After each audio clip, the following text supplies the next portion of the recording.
Hello friends, welcome to Sankalp Study Success. So, ఈ particular సెషన్లో మనం ఒక ఇంపార్టెంట్ టాపిక్ డిస్కస్ చేసుకుందాం. సో ఫార్ మనం నాన్ ఎగ్జాక్ట్ ఇచ్చినప్పుడు ఎగ్జాక్ట్ డిఫరెన్షియల్ ఈక్వేషన్లోకి కన్వర్ట్ చేసుకోవడానికి ఫస్ట్ 4 మెథడ్స్ మనం నేర్చుకున్నాం కదా. ఇవాళ సెషన్లో 5th మెథడ్ మనం నేర్చుకుందాం. సరేనా? సరే. ఎప్పుడైతే ఫస్ట్ మెథడ్ ఫెయిల్ అయిందో సెకండ్ మెథడ్ చెక్ చేస్తాం, సెకండ్ ఫెయిల్ అయినప్పుడు థర్డ్ చెక్ చేస్తాం, థర్డ్ కూడా ఫెయిల్ అవుతున్నప్పుడు 4th మెథడ్ చెక్ చేస్తాం, 4th మెథడ్ కూడా మనకి ఫెయిల్ అవుతున్నప్పుడు 5th మెథడ్లోకి వస్తాం. ఓకేనా?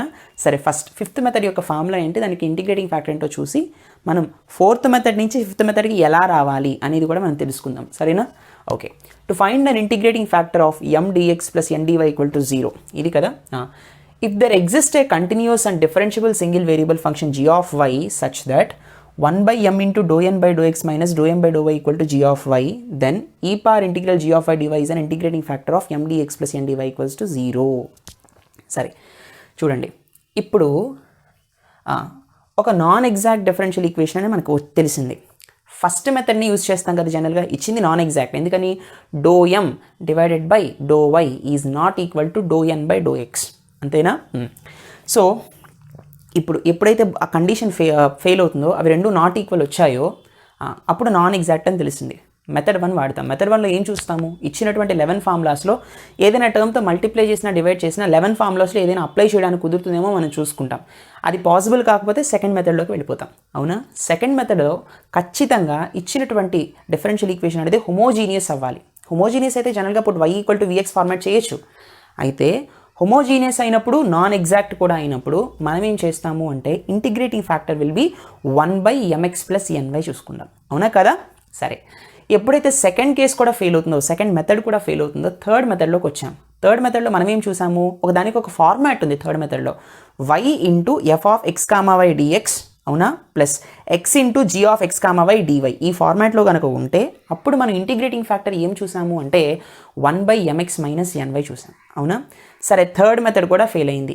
4th మెథడ్లోకి వచ్చాం. 4th మెథడ్లో మనం ఏం చూసాము అంటే, ఫ్రెండ్స్, మనం 4th మెథడ్లో 1/n into do M by do Y minus do N by do X చూసాం. అది ఇంటిగ్రేటింగ్ ఫ్యాక్టర్ అంటే దాని యొక్క వాల్యూ f(x) వాల్యూ చూసాం. ఇంటిగ్రేటింగ్ ఫ్యాక్టర్ ఏమవుతుంది, e పవర్ ఇంటిగ్రల్ f(x) అవుతుంది. అవునా? ఇక్కడ దానికి కొంచెం మార్పు అనమాట. ఏంటంటే 5th మెథడ్లో వన్స్ 4th మెథడ్ కూడా ఫెయిల్ అయితే 5th మెథడ్కి రావాలి కదా. 5th మెథడ్లో ఏంటి అంటే ఇక్కడ e power integral g of y dy వస్తుంది. What is the value of g of y అంటే this one, 1/m do N by do X minus do M by do Y. This is g of y. మరి f(x) ఎంత అంటే, ఎప్పుడైతే f(x) 4th మెథడ్లో ఏమొస్తుందంటే ఇక్కడ n వస్తుంది నాన్న. 5th మెథడ్లో అయితే ఇక్కడ m వస్తుంది. ఎప్పుడైతే ఇక్కడ m వచ్చిందో స్టార్టింగ్ ఇక్కడ n రావాలి, do N by do X ముందు రావాలి. ఎప్పుడైతే ఇక్కడ n వస్తుందో 4th మెథడ్ ఇక్కడ n వచ్చింది కాబట్టి స్టార్టింగ్ ఇక్కడ m రావాలి. అలా గుర్తుపెట్టుకోండి. అర్థమైందా? సరే, బాగానే ఉంది సార్. మనకి ఇచ్చిన క్వశ్చన్ 4th మెథడ్లో చేయాలా 5th మెథడ్లో చేయాలా ఎలా తెలుస్తుంది అంటే, ఫస్ట్ ఆఫ్ ఆల్ మీరు ఒక పని చేయండి. ఇచ్చినటువంటి క్వశ్చన్కి డో ఎం బై మీరు కండిషన్ చెక్ చేస్తారు. రఫ్లో ఒక పక్కన చేసుకోండి. నాన్ ఎగ్జాక్ట్ అని తెలిసిపోయింది. అయితే ఫస్ట్ 3 మెథడ్స్ ఫెయిల్ అవుతున్నాయని మీరు చూసి చెప్పేయచ్చు, రైట్? మీరు చూసిన వెంటనే బై ప్రాక్టీస్ మీకు ఎలా అవుతుంది అంటే, చూసిన వెంటనే first method is failed, second method failed, homogeneous కాదు తెలిసిపోతుంది, థర్డ్ మెథడ్ కూడా ఫెయిల్ అవుతుంది, ఆ పర్టికులర్ ఫార్మాట్లో లేదు, థర్డ్ మెథడ్ ఫెయిల్ అవుతుంది. 4th మెథడ్లో ఈ పర్టికులర్ ఫార్ములాని చెక్ చేయండి. ఈ పర్టికులర్ ఫార్ములాలో మనం వాల్యూ సబ్స్టిట్యూట్ చేసినప్పుడు ఒక సింగిల్ వేరియబుల్ రావాలి. అంటే f(x)కి మీరు ఫైండ్ అవుట్ చేస్తున్నారు అనుకోండి. f(x) ఫార్ములా ఏంటి, 1/n into do M by do Y minus do N by do X కదా f(x) ఫార్ములా. అవునా? ఆ వాల్యూలో మీకు కేవలం y వేరియబుల్లో కానీ కేవలం x వేరియబుల్లో కానీ మాత్రమే f(x) వచ్చింది అనుకోండి, అప్పుడు 4th మెథడ్ కంటిన్యూ చేయొచ్చు. అలా రాకుండా xy బోత్ వేరియబుల్స్ కలుస్తున్నాయి అనుకోండి వచ్చినటువంటి వాటిలో, అంటే వచ్చేటటువంటి ఆ f(x) వాల్యూ ఏదైతే ఉందో 4th మెథడ్లో సింగిల్ వేరియబుల్ ఫంక్షన్ రావాలి. అంటే కేవలం y మాత్రమే ఉండాలి లేదా x మాత్రమే ఉండాలి. అలా రావాలి ఖచ్చితంగా. f(x) అంటున్నాం కదా, కాబట్టి x ఫంక్షనే రావాలి, y ఫంక్షన్ మళ్ళీ రాకూడదు. అర్థమైందా? సో ఇక్కడ g of y ఉంటున్నాను 5th మెథడ్లో, అంటే ఇక్కడ కేవలం y ఫంక్షనే వస్తుంది. అంటే మళ్ళీ ఇక్కడ x రాకూడదు. అంటే x/y, x³ అలా రాకూడదు. కేవలం 1/y, 2/y అలా రావాలి. అర్థమైందా? సింగిల్ వేరియబుల్ మాత్రమే ఉండాలి. ఓకేనా? సరే, అంటే 4th కండిషన్ ఫెయిల్ అవుతుందంటే వెంటనే మీరు ఈ ఫార్ములా చెక్ చేసుకోవాలి. అది ఫెయిల్ అవుతుందంటే ఖచ్చితంగా ఇది పాస్ అవుతుందని దాని అర్థం. సరేనా? All right. So this is the g of y value నాన్న, 1/m do N by do X minus do M by do Y. Got it? This is the integrating factor. గుర్తుపెట్టుకోండి. సరే, ప్రాబ్లమ్స్ చేస్తుంటే మీకు అర్థమవుతుంది. Let us solve first question. ఇది previous year solve పేపర్స్లో కూడా వచ్చిన క్వశ్చన్ అన్న. Let us solve that. Okay friends, let us solve this particular question. So ఇచ్చినటువంటి క్వశ్చన్ ఏంటన్నా, solve y power 4 plus 2y into DX plus xy cube plus 2y power 4 minus 4x into dy equals to 0. సరే, ఇది ఎట్లా solve చేయాలి? First of all first method మనం వాడచ్చా? ఇక్కడ మనం ఫార్ములా అప్లై చేయడానికి ఇక్కడ ఏం లేదు, ఇక్కడ ఏం లేదు, తెలిసిపోతుంది. సెకండ్ మెథడ్లో హోమోజీనియస్ ఉందా? ఇక్కడ హోమోజీనియస్గా కూడా లేదు. ఎందుకని? ఇక్కడ డిగ్రీ 4, ఇక్కడ డిగ్రీ 1, ఇక్కడ డిగ్రీ 1 ప్లస్ 3 4, ఇక్కడ డిగ్రీ 4, ఇక్కడ డిగ్రీ 1, అన్ని డిగ్రీస్ ఈక్వల్గా లేవు. అవునా? సెకండ్ మెథడ్ కూడా ఫెయిల్ అవుతుంది. థర్డ్ మెథడ్లో సపోజ్ ఇక్కడ నేను ఒకవేళ వైని కామన్ తీసి వై క్యూబ్ ప్లస్ 2 అని రాసి డిఎక్స్ రాసిన, డిఎక్స్కి ముందు వై టర్మ్ ఉంది. ఇక్కడ ఎక్స్ కామన్ తీయడానికి ఇక్కడ ఎక్స్ టర్మ్ ఏం లేదు. ఇక్కడ ఎక్స్ తీయచ్చు, ఇక్కడ ఎక్స్ తీయచ్చు డివైకి ముందు, కానీ ఇక్కడ ఎక్స్ టర్మ్ లేదు కదా, కాబట్టి థర్డ్ మెథడ్ కూడా ఫెయిల్ అవుతుంది. అవునా? సరే, ఫోర్త్ మెథడ్ మనం ఒక్కసారి చెక్ చేద్దాం. సరేనా? ఫోర్త్ మెథడ్ ఇక్కడ మనకి ఏం చెప్తుందా? Fourth method is nothing but see friends. So fourth మెథడ్లో మనం ఏం నేర్చుకున్నాం? 1/n ఇంటూ ఇక్కడ n వచ్చినప్పుడు ఇక్కడ m రావాలి. Do m divided by do y minus do n by do x. ఇదే కదా మనం నేర్చుకున్నటువంటి ఫోర్త్ మెథడ్. అవునా? సో ఇక్కడ 1/n అంటే ఇది mdx ప్లస్ ndy. n ప్లేస్లో ఏముందో చూడండి, ఇంత పెద్ద టర్మ్ ఉంది. అవునా కదా? So 1/xy cube plus 2y power 4 minus 4x. అవునా? So do m by do y ఏమవుతుంది? డో m, ఇది m, do m by do with respect y చేస్తున్నాం కాబట్టి x కాన్స్టెంట్, ఇక్కడ 4y క్యూబ్ ప్లస్ 2 వస్తుంది minus do n by do x. With respect to x చేస్తున్నప్పుడు y constant కదా, with respect to x చేస్తున్నప్పుడు y is constant కాబట్టి y cube అలాగే ఉంటుంది. xకి 1 plus 2 y power 4, 2y power 4 అయినా సి విత్ రెస్పెక్ట్ x చేస్తున్నాం కాబట్టి y కాన్స్టెంట్, కాబట్టి ఇది కాన్స్టెంట్, ఇది కాన్స్టెంట్, కాబట్టి కాన్స్టెంట్ ఇంటూ కాన్స్టెంట్ ఈ constant, derivative of constant is 0. అవునా? తర్వాత minus 4x, minus 4 into with respect x చేస్తున్నాం కాబట్టి xకి వాల్యూ 1. సో ఇక్కడ చూడండి నాకు ఎలా వచ్చింది, నాకు 1 so X cube plus 2y power 4 minus 4x into 4y cube plus 2 minus y cube plus 8. అవునా? సో ఇది క్యాన్సిల్ అవుతుందా? క్యాన్సిల్ అయ్యి మనకి సింగిల్ వేరియబుల్ వస్తుందా? రావట్లేదు. ఇక్కడ xy వేరియబుల్స్ రెండూ ఉన్నాయి. మనకు కావాల్సినటువంటిదేమో సింగిల్ వేరియబుల్లో రావాలి అది. అవునా కాదా? కాబట్టి ఫిఫ్త్ మెథడ్లోకి వెళ్ళిపోతున్నాం అనమాట. సో ఫిఫ్త్ మెథడ్లోకి మనం పంపిస్తే సి ఫ్రెండ్స్, ఇప్పుడు ఫోర్త్ మెథడ్ ఫెయిల్ అయింది తెలిసిపోతుంది, సింగిల్ వేరియబుల్ ఫంక్షన్లో రాలేదు. ఇప్పుడు మనం ఫిఫ్త్ మెథడ్లో చేయాలనేది మనకు అర్థమైపోయింది. కొంచెం మనం కామన్ సెన్స్ వాడితే విత్ ఇన్ 1 minute మనం ఫోర్త్ మెథడ్ వాడాలా ఫిఫ్త్ మెథడ్ వాడాలా చూసుకోండి, రఫ్లో చేసుకొని. అర్థమైందా? సరే. So what is the given differential equation? Given differential equation is y power 4 plus 2y into dx plus xy cube plus 2y power 4 minus 4x into dy which is equal to 0 కదా. సరే, ఇక్కడ mdx plus ndy ఫార్మాట్లో కనిపిస్తోంది కదా. This is in the form of mdx plus ndy equal to 0 అని రాయండి. అప్పుడు m ఏమవుతుంది? అవునా? n ఏమవుతుంది నాన్న?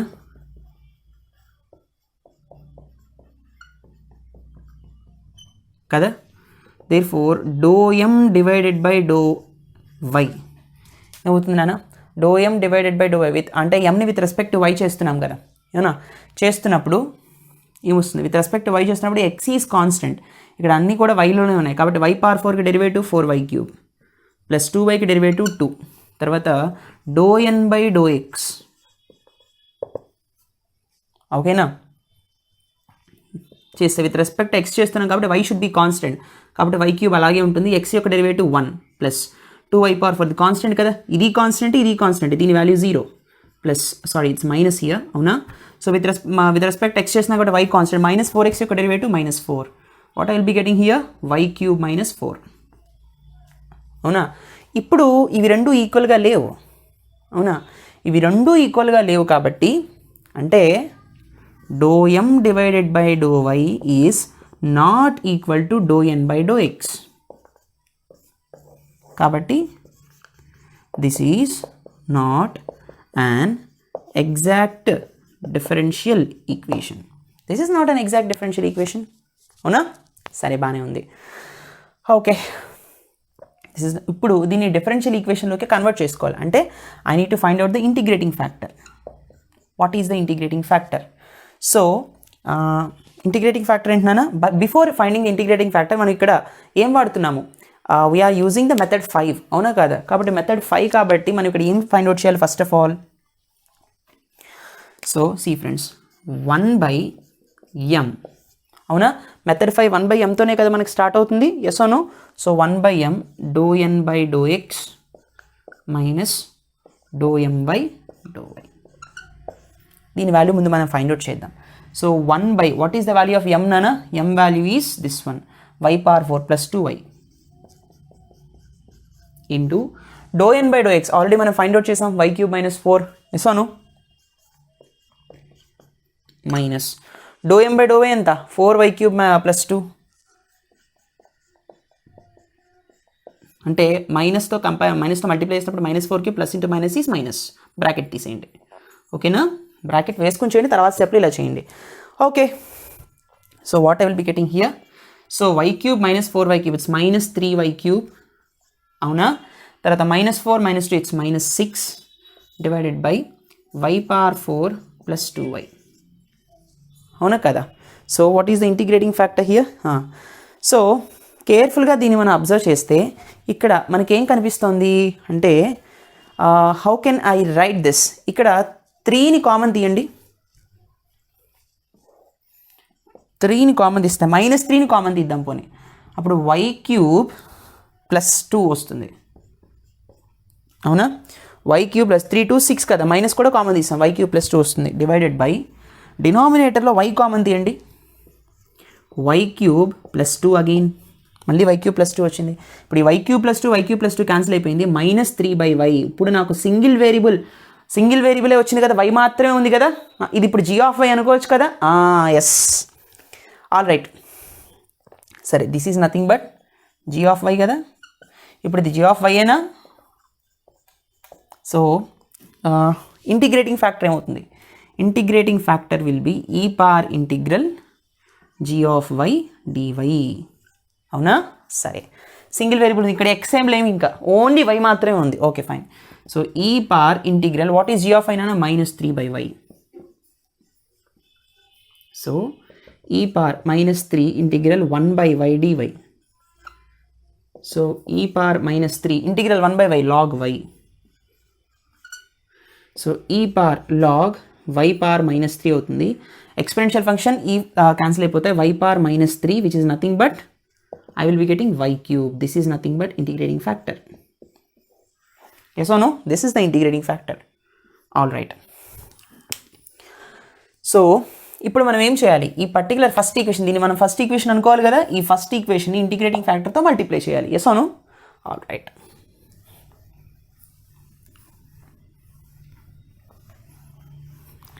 So multiply equation 1 with the integrating factor. Next step, ఓకేనా? Multiply equation 1 with integrating factor. Multiply చేసినప్పుడు ఏమొస్తుందనా? I will be getting y⁴ plus 2y into 1/y³ dx plus xy³ plus 2y⁴ minus 4x into 1/y³ dy equal to 0 కదా. So ఇందులో y common తీస్తే I will be getting y³ plus 2 divided by y² ఏనా? y common తీసి ఆ వైని ఇందులో ఒకటి cancel చేశాను, y³ plus 2 divided by y² వస్తుంది dx, రైట్. తర్వాత ఇది ఇంతేనా? ఇంకా మనం దీనిలో y³ తీయలేము, ఎందుకంటే ఇక్కడ 4x ఉంది. ఎస్ అవునా? x కూడా కామన్ తీయలేము, ఎందుకంటే ఇక్కడ x లేదు. కాబట్టి xy³ plus 2y⁴ minus 4x divided by y³ into dy which is equal to 0, అవునా? All right. ఇప్పుడు మనకి ఇది ఈక్వేషన్ 2 అనుకుందాం. లెట్ us సపోజ్ ఈక్వేషన్ 1ని నాన్ ఎగ్జాక్ట్ అని తెలిసింది కాబట్టి ఇంటిగ్రేటింగ్ ఫ్యాక్టర్ని యూస్ చేసాం, మెథడ్ 5ని యూస్ చేసి ఈ ఫ్యాక్టర్తో మనం ఈక్వేషన్ 1ని మల్టిప్లై చేస్తే మనకి ఇప్పుడు ఈక్వేషన్ 2 వచ్చింది. ఇప్పుడు దీన్ని ఏం చేయాలి? ఈ పర్టికులర్ డిఫరెన్షియల్ ఈక్వేషన్ని మనం ఏం చేస్తాం? సాల్వ్ చేయాలి. ఇది ఎగ్జాక్టా కాదా ముందు మనం చెక్ చేయాలి, అవునా కదా? సరే, ఇది ఎగ్జాక్టా కాదా ముందు మనం చెక్ చేద్దాం. Here m1 equals to y cube plus 2 divided by y square. దీన్ని ఎలా రాయొచ్చు? y cube by y square is y plus 2 by y square, అవునా? What is the value of n1? n1 is nothing but xy cube plus 2y power 4 minus 4x divided by y cube. It's nothing but y cube cancel, x మిగులుతుంది, x plus y power 4y అంటే 2y మిగులుతుంది, ఇక్కడ y వస్తుంది, minus 4x by y cube, అవునా? సరే, బాగానే ఉంది. ఇప్పుడు నాకు m1 తెలిసింది, n1 తెలిసింది. ఓకే, సో ఇప్పుడు నేను ఏం ఫైండ్ అవుట్ చేయాలి? Do m1 by do y, do n1 by do x find out చేయాలి. Yes or no? Find out చేద్దాం. అవి రెండు ఈక్వల్గా వస్తే yes, equation 2 is an exact format అని మనం చెప్పచ్చు, అవునా కదా?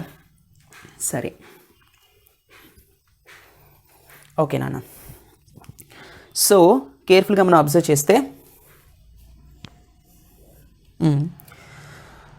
Do m1 by do y ఏమవుతుంది విత్ రెస్పెక్ట్ టు y చేస్తే, అంటే do by do y of what is m1 value? This one, y plus 2y square. Convenience కోసం ఇలా రాశాను, y plus 2 by y square, ఓకేనా? తర్వాత విత్ రెస్పెక్ట్ టు y చేస్తున్నాం కాబట్టి x కాన్స్టెంట్, ఇక్కడ అసలు x టర్మ్సే లేవు. Do by do y of y is 1 plus 2 into y power minus 2కి డెరివేటివ్ ఎంత? Minus 2 y power minus 2 minus 1 minus 2 y power minus 3. So ఇక్కడ ఏమవుతుంది? Minus 2 divided by y cube వస్తుంది, అవునా? This is nothing but 1 minus 4 by y cube, అవునా? So do m1 by do y value ఎంతనా? 1 minus 4 by y cube. Yes అవును? సరే, ఇప్పుడు do m1 by do x మనం చేద్దాం. Do n1 by do x value అంటే do by do x of what is the value of n1 అన్న? This one, x plus 2y minus 4x by y cube. Yes అవును? సరే, do by do x of x is 1. With respect x చేస్తున్నాం కాబట్టి y constant, దీని యొక్క derivative 0. 2 కాన్స్టెంటే, y కూడా కాన్స్టెంటే, derivative of constant is 0 కదా, minus 4. x చేస్తున్నాం కాబట్టి y కూడా కాన్స్టెంటే, బై y క్యూబ్ కూడా బయటకు వచ్చేస్తుంది, derivative of x is 1. So ఏమొస్తుందన్నా? 1 minus 4 by y cube. So ఇక్కడ 1 మైనస్ 4 బై y క్యూబ్, ఇక్కడ 1 మైనస్ 4 బై y క్యూబ్. అంటే see here do m1 by do y equals to do n1 by do x. So ఏం చెప్తాం? Now equation 2 is an exact differential equation. So non exact కాస్త ఏమైంది? Exact differential equation కింద convert అయిపోయింది. ఇప్పుడు మనం solution find out చేయడం easy. అంటే ఇప్పుడు ఈ ఈక్వేషన్ 2కి సొల్యూషన్ ఫైండ్ అవుట్ చేస్తే ఈక్వేషన్ 1కి సొల్యూషన్ ఫైండ్ అవుట్ చేసినట్టే కదా, ఎందుకని దీని నుంచే ఇది వచ్చింది కదా, సారీ దీని అంతే కదా, దీనికి ఇంటిగ్రేటింగ్ ఫ్యాక్టర్తో మల్టిప్లై చేసినప్పుడు ఇదే కదా మనకు వచ్చింది. ఎస్ అవును? All right. So now let us find the solution for the equation 2. Got it? Okay. So ప్రతి స్టెప్ని చాలా కేర్ఫుల్గా పైన స్టెప్ని చూసుకుంటూ చాలా జాగ్రత్తగా చేయాలి, ఓకేనా? ఆర్ఎల్స్ ఒక చిన్న మిస్టేక్ వచ్చింది అనుకోండి, మొత్తం అంతా తప్పైపోతుంది. Oh my god. Oh wait. So second equation ఏంటన్నా? సెకండ్ ఈక్వేషన్ ఈజ్ మనకి ఇక్కడ ఏమొచ్చింది? Hold on a sec. Ya, okay, let me arrange this. So చూడండి, సరే, ఇప్పుడు m1 ఇది n1 ఇది కదా. What is the general solution formula? General solution formula వచ్చేసి integral m1 dx. Here y is constant, అవునా? Plus integral n1 dy. And here ఏం రాస్తాం? Terms does not contain x. Terms does not contain x అని రాస్తాం. Yes అను? All right. Here ఇక్కడ ఏమొస్తుందన్నా? See friends, integral m1 అంటే ఏం రాస్తాం? y షుడ్ బి కాన్స్టెంట్ కదా. What is m1 here? m1 value is y cube. ఇది రాద్దాం, y plus 2 by y square. m1 value ఇదే కదా, దీని నుంచే ఇది వచ్చింది, ఇది రాయొచ్చు కన్వీనియన్స్ కోసం. y plus 2 by y square into dx, అవునా? తర్వాత ప్లస్ ఇంటిగ్రల్. ఇప్పుడు ఇది చూడండి, terms that does not contain X తీసుకోకూడదు. ఇక్కడ XYలు కలిసే ఉన్నాయి, ఇది తీసుకోకూడదు. కేవలం 2Yని మాత్రమే మనం తీసుకోవాలి. అవునా కదా? కేవలం మనం 2Yని మాత్రమే తీసుకోవాలి. ఎందుకని? అక్కడ ఎక్స్ టర్మ్ ఏం లేదు. థర్డ్ టర్మ్లో XYలు రెండూ ఉన్నాయి. అవునా కదా? సరే, దట్ ఈస్ ద రీజన్ అనమాట. ఓకే, కాబట్టి ఇది తీసుకోకూడదు. సరేనా? ఇది తీసుకోకూడదు, ఇది తీసుకోకూడదు. కేవలం 2Y మాత్రమే తీసుకోవాలి. 2Y dy. అర్థమైందా? ఇక్కడ y కాన్స్టెంట్ కదా, 2 కాన్స్టెంటే, మళ్ళీ y కాన్స్టెంటే. Constant plus constant is constant again. అవునా? కాబట్టి ఇది మొత్తం బయటకు వచ్చేస్తుంది. y ప్లస్ 2/y² మొత్తం బయటకు వచ్చేస్తుంది. Because this a constant term. Integral 1 dx మిగులుతుంది. ప్లస్ 2 బయటకు వచ్చేస్తుంది. Integral y dy. ఇక్కడేం కాన్స్టెంట్ కాదు y. ఇక్కడ ఇది ఈ టర్మ్ నుంచి ఇది వచ్చింది. Yes or no? కాబట్టి y plus 2/y² integral 1 dx x plus 2 integral y² 2 gets cancel equal to C. Equal to C ఉండాలి కదా? I forgot, sorry. చక్కగా సి పెట్టేయండి. రైట్ నానా? Equals to constant. అవునా? సరే. సో వాట్ హ్యాపెన్స్ నాన్న? ఇక్కడ నాకేం వస్తుంది? x into y is xy plus 2x divided by y² plus 2 gets cancel, ఇక్కడ y² which is equal to C. Yes. So what is the required differential equation నాన్న? The required differential equation is exactly correct. So this is the required differential equation. xy plus 2x plus y² equal to 0. దీని ఇంకా మరి solve చేయొచ్చు. y² LCM చేస్తే y² into y is y³. So xy³ plus 2x plus y power 4 is equal to c into y². This is the required solution. Right అన్న? c into y² ఇది. చాలామంది ఇక్కడితో ఆపేస్తారు. ఓకే, ఇంకా మనం continue చేసి ఇంకొంచెం చెప్పామన్నమాట. సరేనా? This a very very important question అన్న. మనకి ప్రీవియస్ ఇయర్ పేపర్లో కూడా వచ్చింది. ఎప్పుడైనా సరే మెథడ్ 1, మెథడ్ 2, మెథడ్ 3 ముందు చూసుకోండి. ఒకవేళ 3 ఫెయిల్ అవుతుంటేనే మెథడ్ 4 చెక్ చేయండి. మెథడ్ 4లో మనకి సింగిల్ వేరియబుల్ ఫంక్షన్ రాకుండా ఉంటే f(x) వాల్యూ, అప్పుడు కంపల్సరీ మెథడ్ 5 చేసేయండి. అర్థమైందా? I hope you understand this lecture. మీకు ఇంకేమైనా డౌట్స్ వస్తే మన వాట్సాప్ నెంబర్కి కానీ, టెలిగ్రామ్ గ్రూప్లో కానీ, టెలిగ్రామ్ ఛానల్లో కానీ మీరు మెసేజ్ చేయొచ్చు. Or you can call us, you can talk to me directly. మీరు మెయిల్ అయినా చేయొచ్చు మన ఛానల్ ఐడికి. And thank you so much for watching. Please do like, comment and share. Don't forget to subscribe. See you in the next session. Take care. Bye.